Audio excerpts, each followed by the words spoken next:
Meanwhile, Clarksville School District was one of the first in the country to have faculty and staff serve as armed private security guards in the school. Years later, most of those at the school say they feel safer, but are working to remain balanced in their protection. 5 News reporter Krystle Sherrell has the story.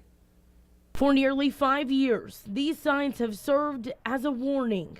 More than 20 Clarksville teachers and faculty members carry a concealed weapon and have been trained to protect. This is video of that training back in 2013. Every second that ticks by is the possibility of a life lost.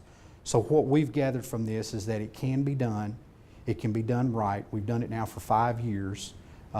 We feel good about our program, and we think that we're in a better position now than we were before Sandy Hook. Ways to update safety measures are something Superintendent David Hopkins and his administration will continue looking into, but he says it has to be balanced. We don't want to turn our schools into prisons, but yet we want to try to make them as safe and secure as we can. While those here at school do know that there is armed security, they don't know who is carrying those weapons. They say it doesn't change their day-to-day schedule, but makes them feel safer. A lot of our folks that are in that program, they back us, they protect us in ways that we can't even tell, we can't even see. It took several state licensing board sessions to put this type of protection into play. Those with the school say it was worth it. I've got kids in this building, and I feel better as a parent, and I have spoken with other teachers and other parents that feel better because we do have this program in place. I think this is going to save a lot of students' lives.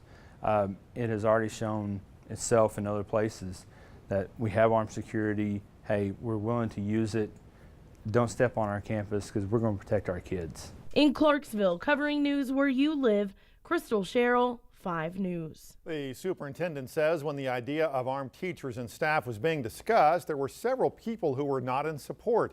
He says since then they have been able to see how it works and aren't so against it anymore. He also tells us several districts around the state have reached out to him for advice about how to get this type of program ongoing at their schools.